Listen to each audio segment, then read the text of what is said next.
Hi, and welcome to Two CPAs and the Mic, the podcast where we talk tax, finance, and all things related to business. Whether you're a business owner, working professional, or someone who wants to start a career in accounting, this is the podcast for you. Hosted by CCK Strategies partners Jeff Frable and Sarah Mays, we dive into relevant business and tax matters with working professionals to make these topics less intimidating, relatable, and dare we say fun? Let's get down to business. Welcome back to another episode of Two CPAs and the Mic. We are covering relevant business and tax topics. We're applying straight talk, practical information without the jargon and stuffiness that generally is associated with our industry. As always, I'm Jeff Frable with CCK Strategies. So excited to introduce my co-host, Sarah Mays. What's up? Frable, I'm so excited to be here with you too. That's called getting out over your skis a little bit, but thanks for picking me up. KP, what's going on, Christy Porter? Hey, I'm glad to be here. We're always glad you're with us. KP, if you don't know, is our on-air producer who just kind of keeps us on the straight and narrow all the time. She does good at it. So today's episode is a fun one. We are talking not only to business owners, but professionals in our industry as well. If you're a professional in our industry, you may want to be listening from the perspective of learning about the various opportunities that are in our industry. And if you're a business owner, I think you want to stay tuned because we're going to be talking about the various levels of accounting professionals in business. I mean, it may not sound very exciting, Sarah, but it really is. Oh, but it is. And our guest will make today. it very exciting. Can I do just a brief intro? I was just going to say, he was going to make it exciting today. You're going to intro him, but he is, I know this is going to be the cliche, he is the accountant to the accountants. Go for it, Sarah. Yes. So we are going to be talking about some of the C-suite roles and talking about what a CFO, a Chief Financial Officer is, and a COO, our Chief Operational Officer. We actually have our person on the mic today. He does both roles for CCK. And does it so well. And does it fantastically well. We've got Jim Hicks here. Hi, Jim. What's up, Jim? Glad to be here. Thanks. Yes. What's up, Jimbo? We're just going to keep going back and forth. In advance, I'm sorry, Jim. Yes, KP is getting us. Okay, Jim, you've been at CCK for 3.5 years? 5 years. Thanks, Sarah. Time flies.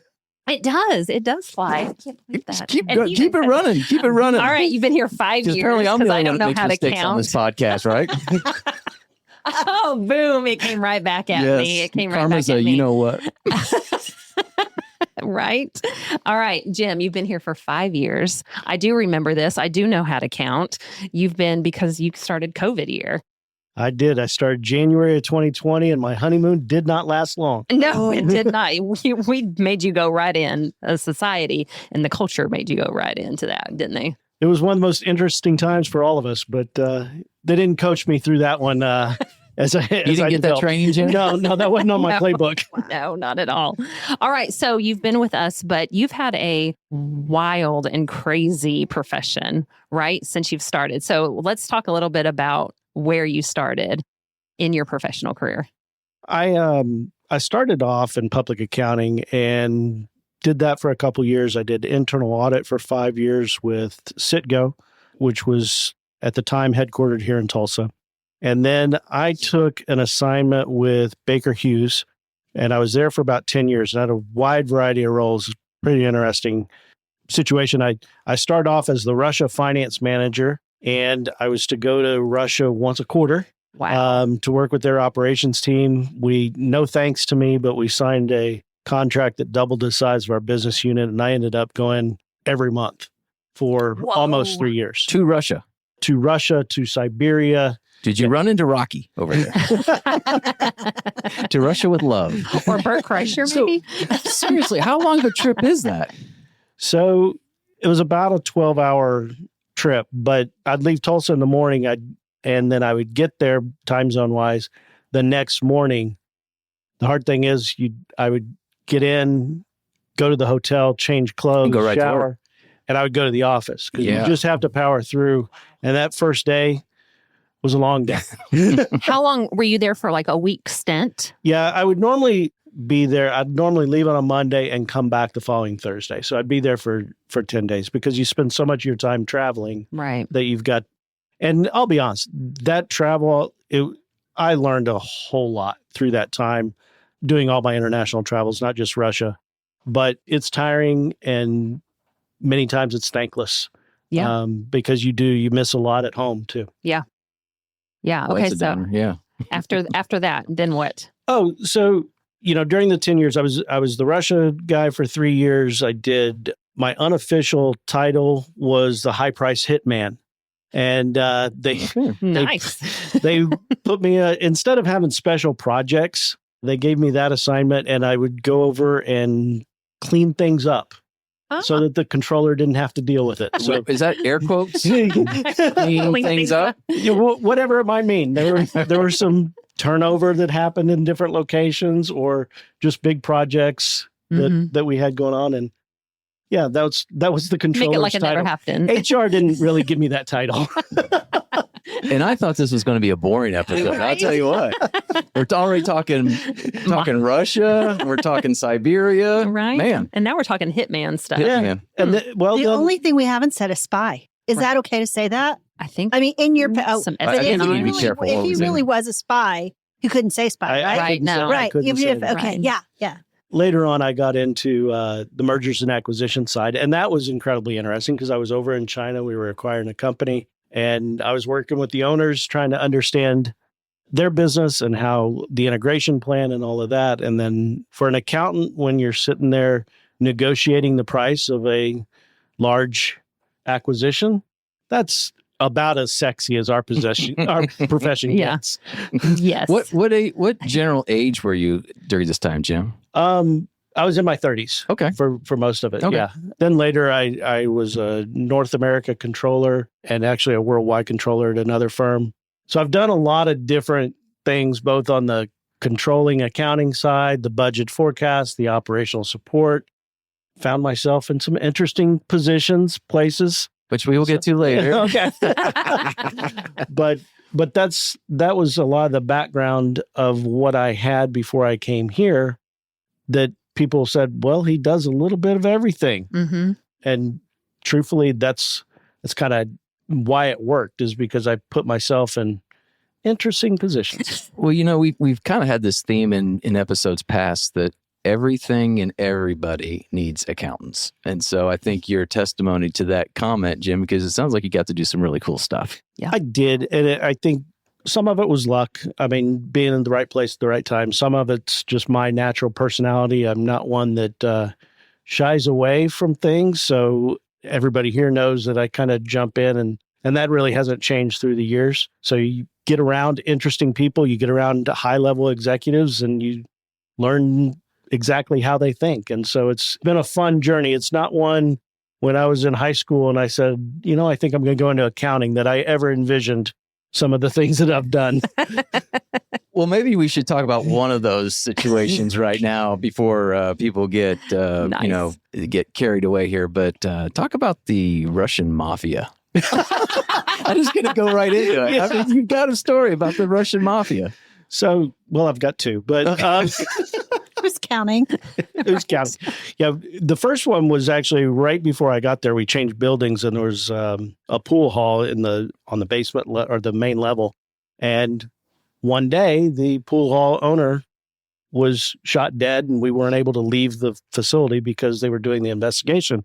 Oh. And he just hadn't paid his monthly due to the Russian mafia. And so it was a real thing.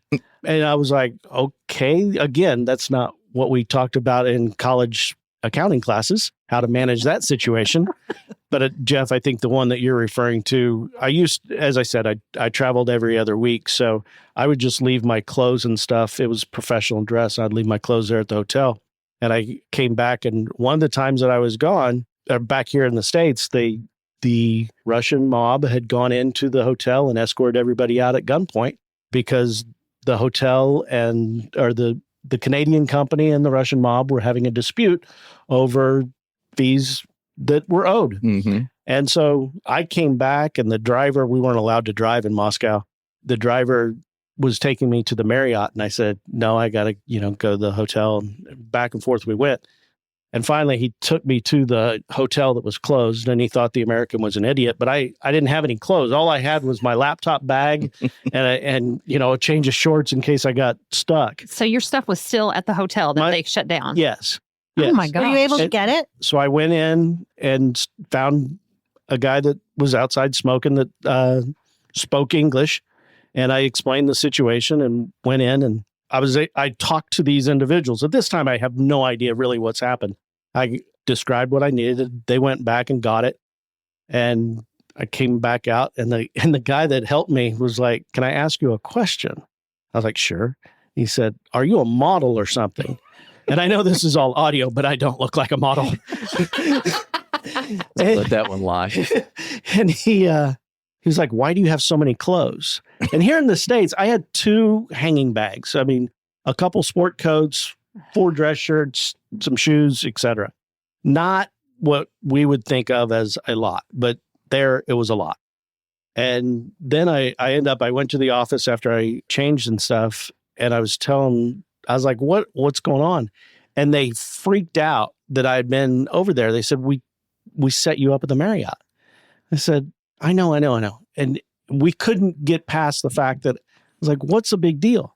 And he's like, Jim, you were negotiating with the Russian mob over some really old dress shirts and ties and sport coats. And I was like, well, not only did I negotiate, I won. That's the important You thing. got your 2 bags. You're hanging bags. Nice. But you had no idea. At that time, I had no idea that I was talking to people that had just escorted all the guests out at gunpoint and left them in the parking lot and said, "Good luck." Wow. That's not your everyday accounting experience, is it? No, not at all. That's crazy. That is crazy. Okay, so with these stories, you've done a lot, you've been around a lot, and you've landed here at CCK.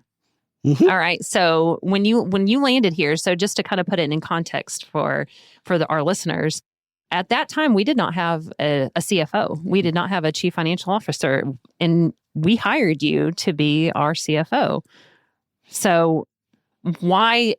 And I mean, Jeff, you can probably help. I mean, hear businesses all the time. They need CFOs. Why do I need a CFO? Yeah. What is a CFO? What do they do?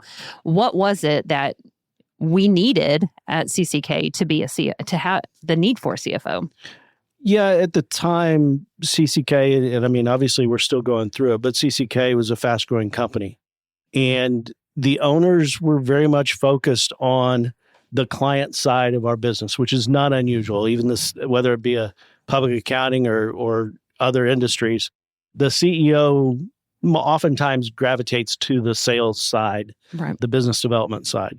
And so CCK needed somebody to run the business behind that kept the machine going. Right. And I remember during my interview, I'm not a very good interviewer. I was like, "You're a bunch of accountants. What do you need a CFO for?" So we had to get through that because I wasn't sure why a bunch of accountants wanted a CFO. But it turned out to be a really good thing because here everybody's wanting to take care of the client.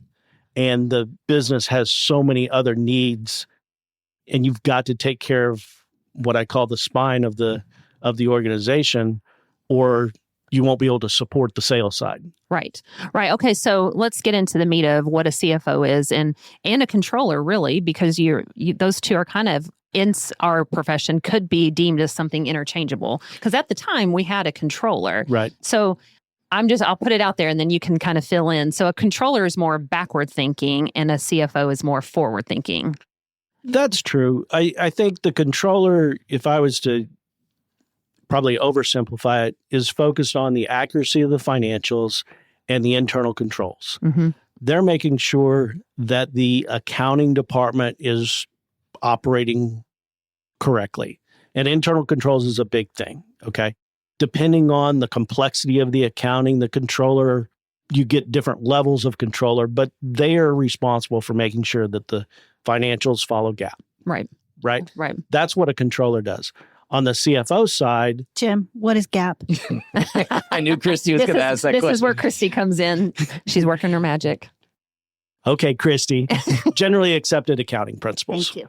So on a CFO side, The CFO is part of an executive team and is much more forward-looking, longer term in nature, and often fills a gap that is on the executive team. But the CFO, historical roles is more strategic thinking and than a controller and more longer term thinking.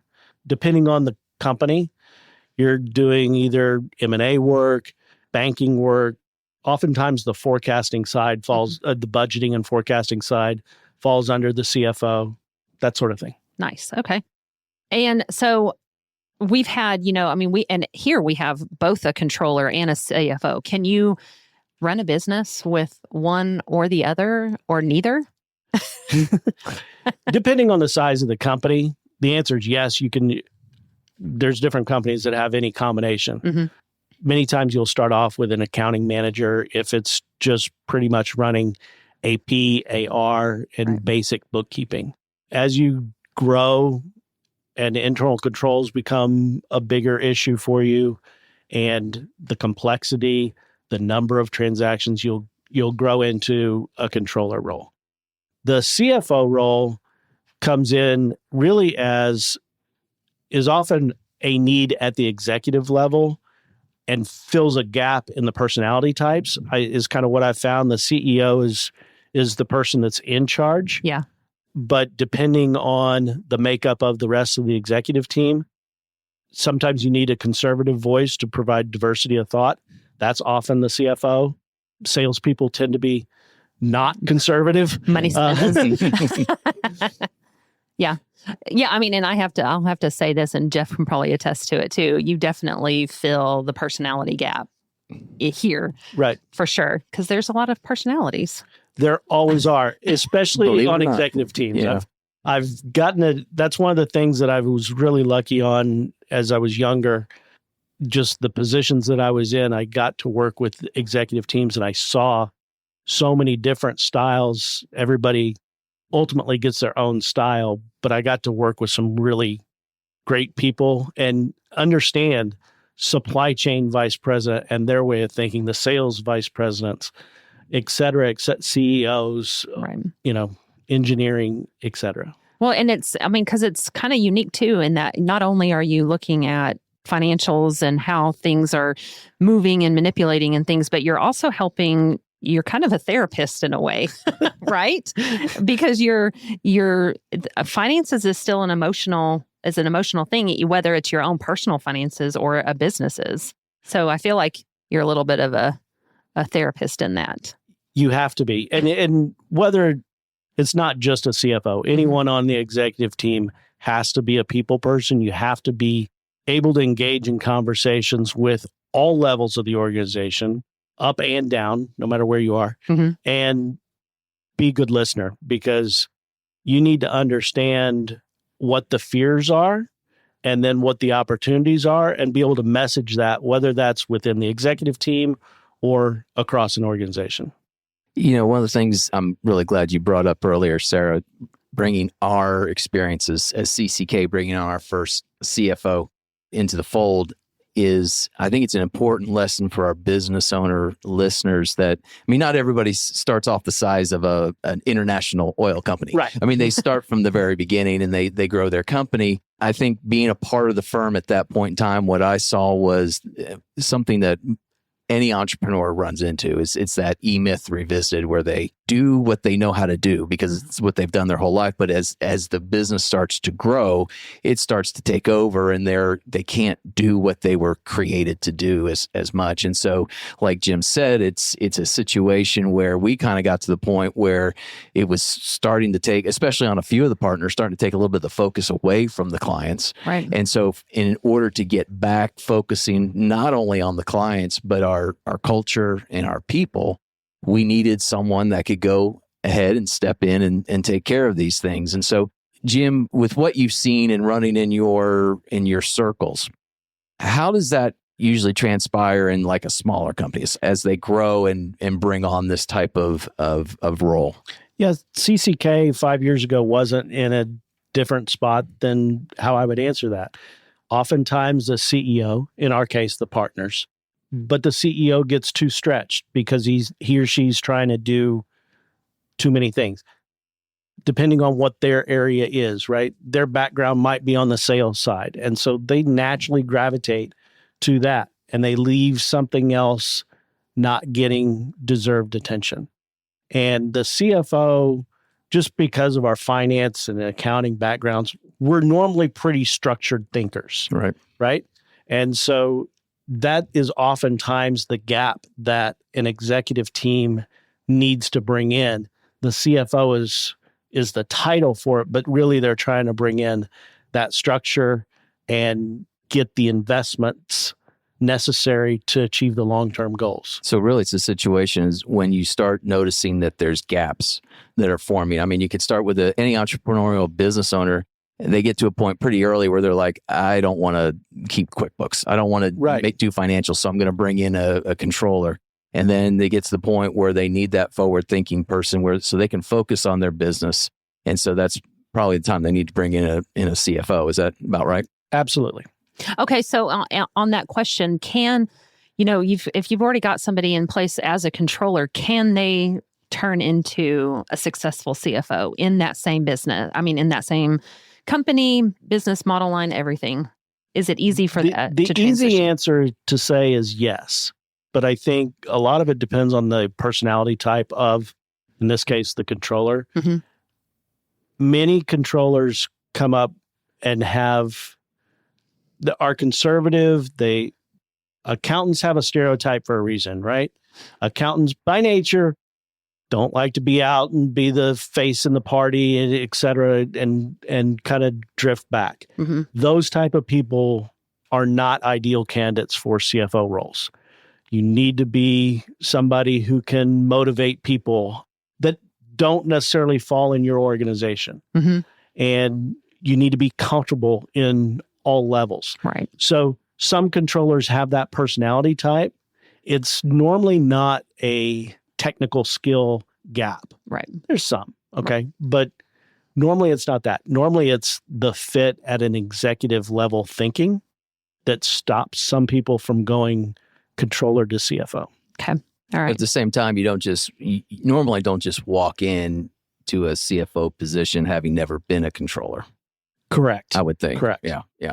So Jim, I have a question for you. As you're developing this, as a business is growing and you have this controller and then you think you need a CFO of some kind, how does the fractional CFO kind of play into that? Is that like a normal step prior to bringing on a full-time CFO?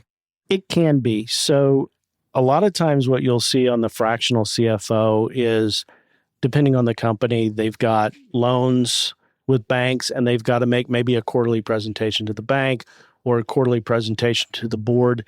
They're not large enough where they can afford both a controller and a CFO, but they need a little extra periodically.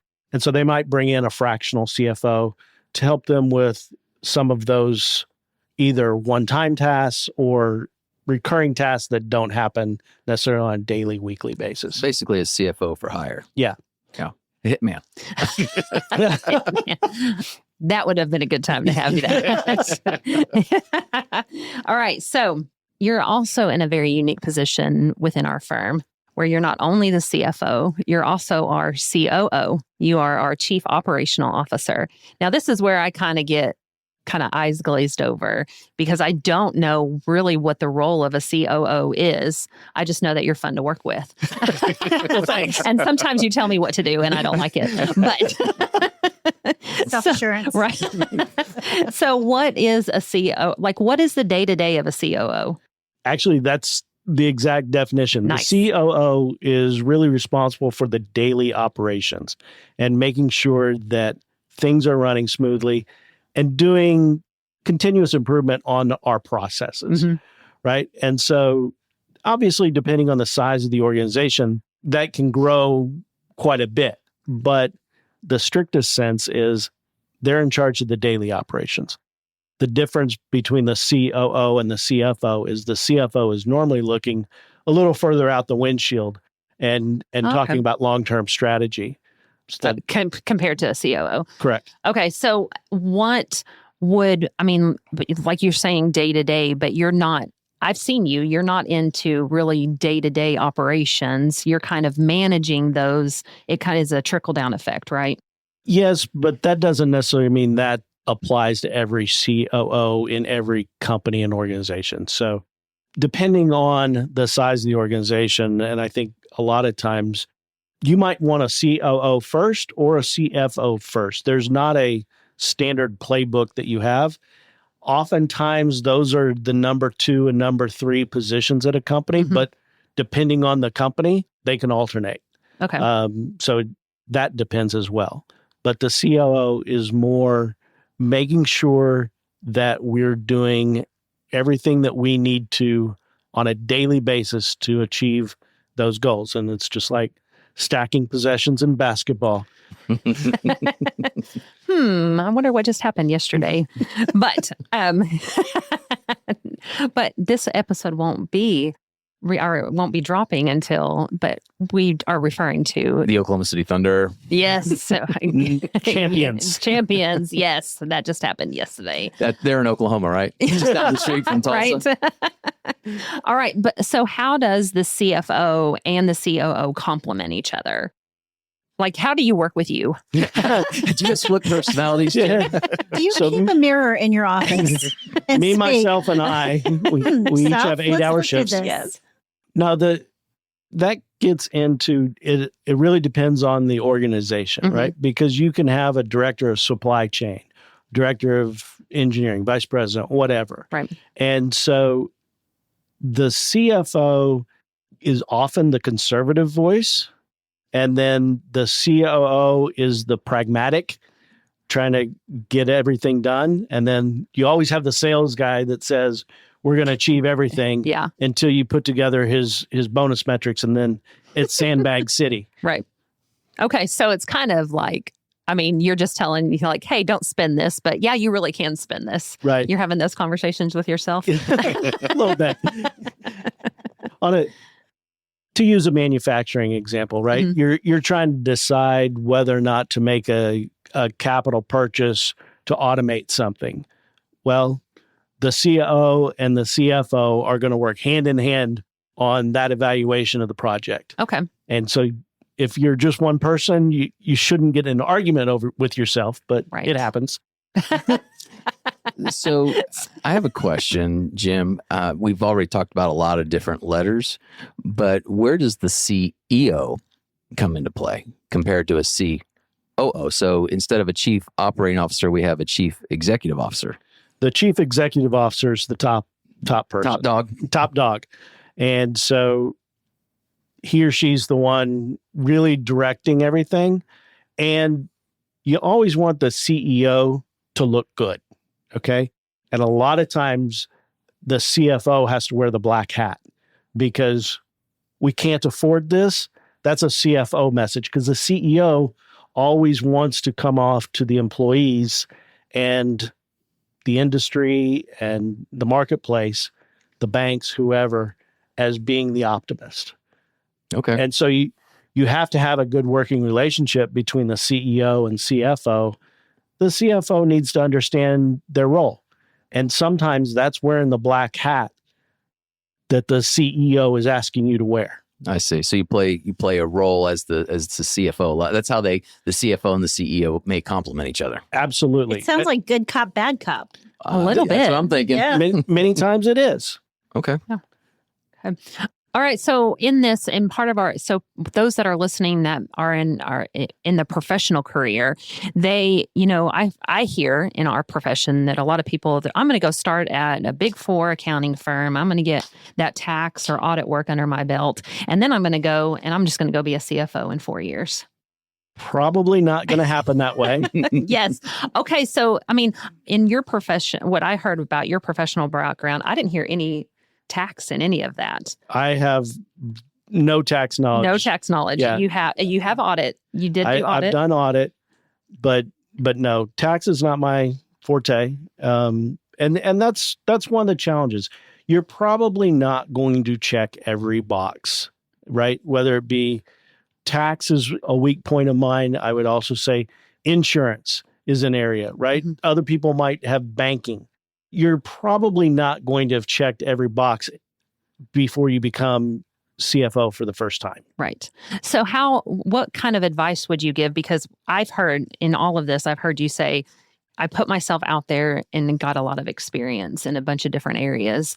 Where would you tell somebody to say, hey, I've done my time in public accounting, quote unquote. Where would you go from there just to help gain that experience to really, if their end goal really is to be a CFO or COO? And that's two different paths. Two different paths. But I think number one is putting yourself in positions that you don't know the answer to.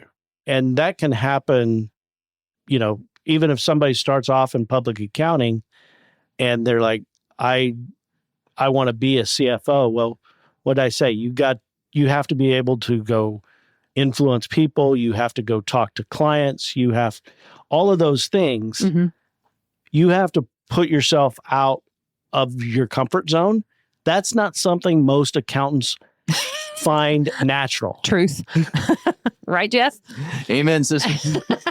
So I think that's my number one piece of advice is do something you don't know how to do, because otherwise, use the example of a teacher, you can't do the same lesson plan year after year No. and say you have 30 years of experience. Right. You have 1 year of experience 30 times. Ooh, Don't- that's good. Insightful. Well, one of the things that I was wondering about is, Good. can someone grow through these different levels, or are they kind of always stuck at a certain level? And what I hear you saying is, in order to go to the next level, it's a matter of gaining that experience, doing stuff that you've never done before, expanding your horizons, so to say. I mean, it is obviously a knowledge thing, Absolutely. but also it's working with different people and different experiences in order to grow. I personally was not that smart, and I need to learn from a lot of smart people to advance my career. And I had the opportunity to do that, but I also sought out that opportunity through the various roles and positions I had. But somebody with the same job title that I had did not have the same experiences because they might have stayed behind their computer and worked on their spreadsheet. While you're going to talk to the Russians. Yes. Well, Jim, you also, you have some attributes that not many business leaders have in general that make you special. You compared to your classmates at the University of Tulsa. There you go. If you look at that and you look at what they've done, it's your special attributes that have made you the rock star that you are, that's made you progress. I would say I'm thinking of a couple, but what do you think some of those attributes are that have set you apart from a lot of your peers? Gosh, I And kind you of... can brag It a little is. bit. You're really, Yes, we're we're gonna asking you to brag. brag on yourself because we're going to pipe in. Yeah. So one of the things, and I would say this self-reflection, I was more of this typical accountant coming out, and not completely typical, but I got confidence. And once you get that confidence, you kind of realize nobody expects me to know the answer to everything. And being able to say, I don't know, and not think of yourself as a failure with that, but also following up, I will find out. I have plenty of experiences where I didn't know what they were even at, what the question was that I'd just been asked, but I found out, and people like that. And most executives that I've ever worked with, if you're putting forth the effort, they'll help you. Mhm. Right? Yeah. And so you got to do some hard work. And if you help them, they will help you. And you can learn a lot from leaders that have already been there. But you have to put yourself in that spot. I would say, if I could speak into that, you guys, I think you have a lot of gumption. I do. I think you have a lot of gumption. That's an Oklahoma word. It is. It is. I remember reading it to my little girls when they were little. It was about this little girl that had different gifts, and her special gift was gumption. And so I always think about that. Someone who can figure something out, who has the competencies, but you combine those two gifts, and it's almost as if the sky's the limit. I would also say accountants, want to have every I dotted, every T crossed. That's kind of who we are. You have to get comfortable with, you know what? I've got 80% of it figured out. Let's go with it, and I'll figure out the rest of the 20% driving 80 miles an hour. Mm-hmm. And that's a skill that not many accountants have, certainly early on. So you got to develop that confidence that I don't have to have everything figured out. Yeah. I will also say too that you also have a really good way of looking at people. You've learned how to analyze the numbers. You've learned how to analyze processes, but you've also learned how to analyze people and see strengths in them and then give them the encouragement to use those strengths. I do think you have a knack for seeing people. Yeah. And I think that's important, whether you're talking about a CEO, right, a CFO, a COO. You have to be a people leader and inspire people. It's a little easier to do it at a department level, right? When you're a department manager, wherever it is, mm-hmm, you can inspire that group because they kind of have to listen to you. Right. But get out of that comfort zone again and just your department and start talking to and with other people. Yeah. Well, I mean, you're also in that you're also inspiring your peers. I mean, you're on the executive team and all those in your day to day, you're also helping push them and be like, you need to do this. You should be doing this. Right. Yeah. Right. So Jim, let's say I'm a younger person and maybe I'm even in college and I'm towards my junior or senior year and I'm looking at doing some sort of internship. Aside from applying at some place like CCK, what would you recommend to somebody that just doesn't really know what they want to do in the profession? Would you encourage them to get involved in on the industry side then as an intern to see if they might ultimately want to be a controller or CFO of some kind? I personally didn't have it all figured out when I was 20, and I'm not saying that I have it all figured out. But you do now. I'm not saying I do now. He reserves the right to say, I don't know. Yeah. You know what? One of the things that if I was to go back in time, as a kid, we didn't even get on an airplane. I mean, so some of the things that we do today, I couldn't even imagine. But there's opportunities to do a study abroad program. You want to talk about getting out of your comfort zone?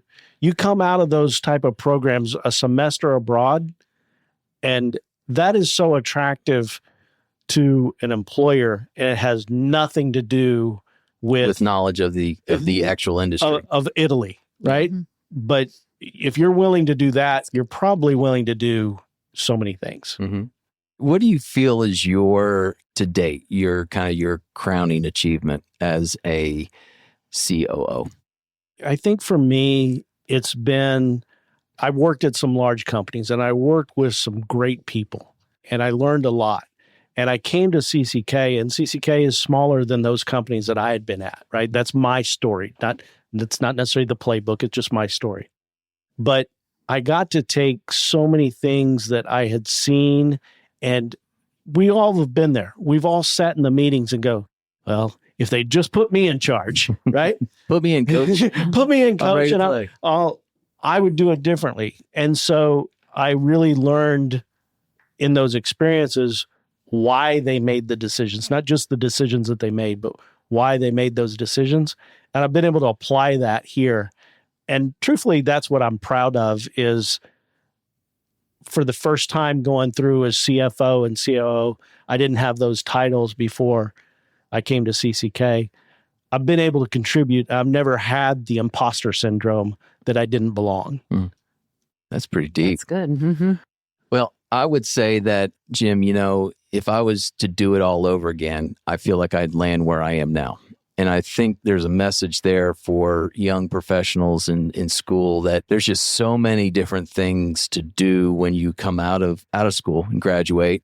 Of course, we're going to highly recommend the certification approach, but there's so many things to do. And just because you land in one place the first time doesn't mean you're stuck there your whole life. You could be in public and decide to go industry, or industry and decide to go public. There's just so many different places to go. And the other thing too is from a business owner's perspective that it's not a one size fits all, that you go from an accountant to a controller to a CFO. I mean, they may skip a beat there because of massive growth or something like that. I just think that the accounting profession as a whole has so many different opportunities in it, and not more so than a lot of different industries out there. No matter what, right? Every single business has one common language, whether it be manufacturing, whether it be sales. It all comes down to, you better understand how you make money. And that's where the accountant or the financial professional comes in, because a lot of your operations people are really good at selling, but they don't know how we make money, how we make profit. And every single CEO talks that language.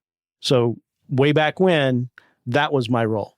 It was just simply partnering with the operations people to make sure that they understood what actions they needed to take to make money. And it was that simple. And that made them look good when they were talking ultimately to the CEO. Well, you kind of surprised me there, because I thought all you needed was love. But I guess you need to know how you make your money, right? Well, we appreciate everything that you do here in our office, Jim. I know we've kind of teased you a little bit here and there, but you do bring an element of change and a different voice, a different personality. And I think one of the things that stood out to me was the way you talked about bringing all those emotions together, all those personalities together in order to agree to go in the same direction. Not everybody needs to agree, but there needs to be a collective decision that's made by those individuals, and to play a role to grab all those people and go in the one direction is a talent. And you have that, and we appreciate you. But we appreciate you so much that I think Sarah has some questions for you. I do. It's our time for rapid fire. All right. So I got some questions for you off the cuff. Okay. What is your dream client location to work? Where would you want to work in all the world? I'm going to say Italy. I love to I've been there twice. It's an incredible country. Oh, nice. Okay. So now we're going to get into some weird stuff. Budget meetings or team huddles? Would you rather be in a budget meeting, or would you rather have a team huddle? I'll go team huddle. Okay. No one wants budget meetings. All right. In your day, do you like spreadsheets or talking about processes? Always talking. Yes, I can attest to that. All right. How many stamps are in your passport? So the passport that I had the most, I had 97 in that 10-year passport, and my daughter counted them up. And then I was disappointed that I'd never counted them. I was like, well, I should have gotten 3 more. Right? Round that out. All right. Last one. Which Hogwarts house are you in? Do you remember? It's okay if you don't know. Or no, if you're Slytherin. I don't remember, and that's going to upset my daughter. It really is. This is not the one. Yeah. What would she say? I think she's Ravenclaw. Mm-hmm. What are Gryffindor, Hufflepuff, Slytherin, Ravenclaw. I think I'm Gryffindor. Okay. All right. I see that. See, I finally had a conversation with one of my oldest daughter. I said, which house am I? Because I have no idea which ones are out there. And she said, I'd be Hufflepuff or whatever it is. I'm a Hufflepuff. Hufflepuff.